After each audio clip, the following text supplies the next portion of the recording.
Innal hamdalillah nahmaduhu wa nasta'inuhu wa nastaghfiruh wa na'udhu billahi min shururi anfusina wa min sayyiati a'malina. Man yahdihillahu fala mudilla lahu wa man yudlil fala hadiya lahu. Wa nashhadu an la ilaha illallah wahdahu la sharika lahu wa nashhadu anna Muhammadan abduhu wa rasuluh. Ya ayyuhalladhina amanu taqullaha haqqa tuqatih wa la tamutunna illa wa antum muslimun. Ya ayyuhalladhina amanu taqullaha wa qulu qawlan sadida يصلح لكم أعمالكم ويغفر لكم ذنوبكم ومن يطع الله ورسوله فقد فاز فوزا عظيما.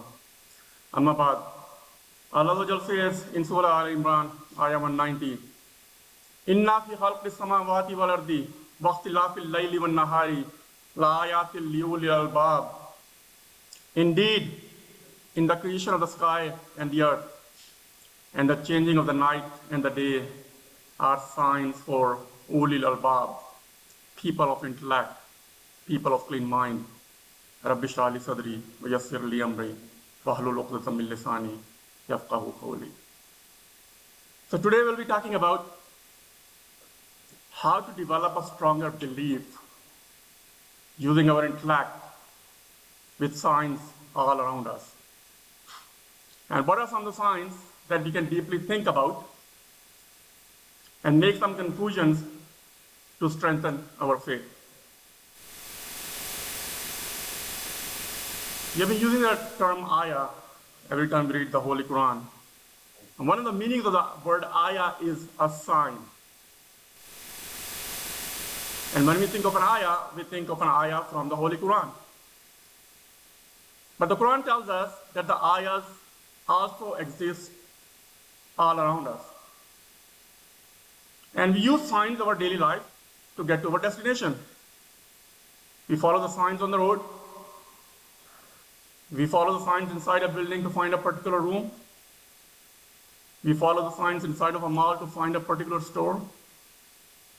So the signs basically direct us or point us in the right direction. And Allah is going to talk about two of the gifts He has given us to understand the ayahs or the signs around us: the mind and the heart.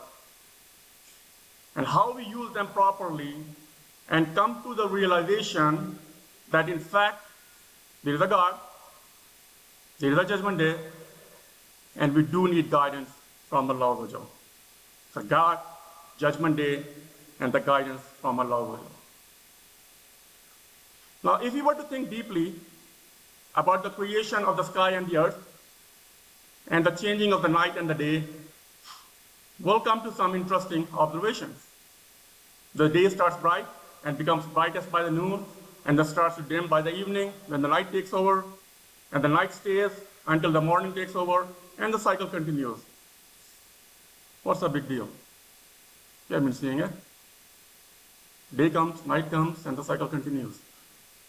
Why do we have the days and the nights? Why do we have the alteration? In Surah An-Naba, Ayah 9-11, Allah says, وَجَعَلْنَا نَوْمَكُمْ سُبَاتًا وَجَعَلْنَا النَّهَارَ مَعَاشًا. And we made your sleep a means for rest, and we made the day for livelihood. So we get to sleep in the night and work during the day. Now what if the night were never to end? Some of us would like to keep sleeping, to catch up on our sleep, but it won't be practical in the long run. There are some places in the North and South Poles where days last, but days last for several months and nights do too. And there are lots of problems in those areas. Lack of sunlight in winter months can affect our emotional states. And if the sunlight for too long in summer months, the quality of sleep will be affected. Now, if we were to switch gears and think about the earth, why do we have this earth? What do we do using the resources of this earth? We build our houses, we drill for oil, gas, minerals. Most of the animals eat directly from the produce of the earth, and we eat halal animals. We use their milk and their skin. We use the trees for construction. use the metals for electricity and all other technologies, everything around us. If you see and ponder over where the raw material came from, most of it came from the earth. So we know how to use the resources from the earth, but did we invent any of these resources? Did I manufacture any of these resources? Think about a Lego. A kid can make a Lego models, but not the Lego pieces. And when we reflect on how Lego designed and manufactured those pieces so they work well for his children, then you have a different kind of appreciation for the maker. If you were just to look at our food when we eat and ponder out how many stages it has gone through from its root to the fruit, we'll have a new appreciation for the way it came to being. We need to focus on the right thing. To find the right answers, we need to focus on the right thing. If you were to get a message on a piece of paper, and all you think about is the quality of paper, different fonts, color scheme, branding, and we don't pay attention to what's written on it, then we basically miss the point. We need the right focus, and that's the quality of ulil albab. If you were to eat an apple a day and eating a lot of junk food with it, it won't help with our health. The brain is created for thinking, and the right thinking will take place with the right focus. And thinking is mentioned many times in the Holy Quran.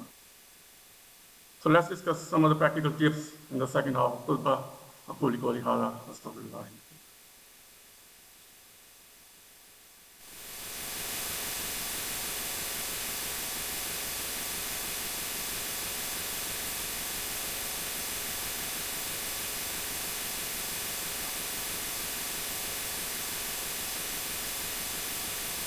So how do we apply different ayahs in our daily lives? How do we focus on the right things with the right thinking? The very first step we can take is to seek knowledge, acquire beneficial worldly knowledge. I'm not saying just religious knowledge, I'm talking about worldly knowledge as well. Whatever area you're interested in, we are all unique. It could be history, it could be math, it could be physics, it could be sciences, it could be arts. When we have the knowledge about the things around us, it will broaden our perspectives. And it will help us make informed decisions. And we need to complement that with reading the Quran, reflecting on the Holy Quran. When we are reading the Quran, we need to think deeply as to what this ayah is saying to me.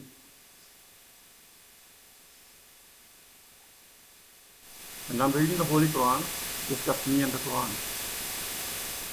And we need to internalize as if the Quran is talking to me, and we will have a different impact altogether. What do I need to understand from this ayah? And what do I need to do to apply it in my daily life? We need to develop critical thinking. Now, critical doesn't mean criticize. Critical means we need to question stuff that comes our way. We analyze it, we evaluate it to make an informed decision, to make a rational decision. But it's a very fine line that we have to walk. Sometimes when people acquire a lot of knowledge, sometimes we think we got a lot of information, and then we go to the Quran and say, okay, let's see what the Quran has to offer to me. We need to go humble to the Quran to get the guidance. If we don't have that humbled attitude, we won't get the guidance from the Quran. It says in the Quran right from the beginning, ذَلِكَ الْكِتَابُ لَا رَيْبَ فِيهِ هُدًى لِلْمُتَّقِينَ. It's not guidance for everyone. Allah qualifies it, هُدًى لِلْمُتَّقِينَ. People who are God conscious. He says the same, expand on the same concept in Surah Baqarah. يُضِلُّ بِهِ كَثِيرًا وَيَهْدِي بِهِ كَثِيرًا وَمَا يُضِلُّ بِهِ إِلَّا الْفَاسِقِينَ. He misleads many by it, by the Quran. Misleading by the Quran. And guides many by it. But he does not mislead any except the fasiq. people who are defiantly disobedient. So if we have the humble attitude and we go to the Holy Quran, we'll get the guidance. Seek guidance in our prayer. Engage in regular prayers, seeking guidance from and wisdom from Allah Azza. Ask for clarity in our thoughts and answer to our questions. Ihdina siratal mustaqim. Keep saying it, keep reflecting on it. We need to consult and learn from others with their experience and insights. We are average of 5 people we hang out with. Average of 5 people we hang out with. So if the people around us are not engaged in critical thinking, are not encouraging and motivating us to focus on the right thing, then we need to change our professional circle. Any scholar you can connect with, mentally and emotionally, listen to them for 5 minutes a day. We have tons of resources out there. Anyone you can connect with, listen to them for 5 minutes a day. And inshallah we'll have the guidance. Let's make dua. May Allah make us among the ulil albab. May He have the right knowledge and reasoning to get to the right conclusions. May Allah protect Muslims across the globe, especially those suffering in Palestine and Middle East. Inna Allaha wa malaikatahu yusalluna ala nabi ya ayyuhalladhina amanu sallu alayhi wa sallimu taslima. Allahumma salli ala Muhammadin wa ala ali Muhammadin kama sallaita ala Ibrahima wa ala ali Ibrahima innaka Hamidum Majid. Allahumma barik ala Muhammadin wa ala ali Muhammadin kama barakta ala Ibrahima wa ala ali Ibrahima innaka Hamidum Majid. ربنا آتنا في الدنيا حسنة وفي الآخرة حسنة وقنا عذاب النار. ربنا لا تؤاخذنا إن نسينا أو أخطأنا. ربنا ولا تحمل علينا إصرا كما حملته على الذين من قبلنا. ربنا ولا تحملنا ما لا طاقة لنا به واعف عنا واغفر لنا وارحمنا أنت مولانا فانصرنا على القوم الكافرين. ربنا لا تزغ قلوبنا بعد إذ هديتنا وهب لنا من لدنك رحمة إنك أنت الوهاب. ربنا هب لنا من أزواجنا وذرياتنا قرة أعين واجعلنا للمتقين إماما. رب ارحمهما كما ربياني صغيرا. رب ارحمهما كما ربياني صغيرا. رب ارحمهما كما ربياني صغيرا. أقم الصلاة.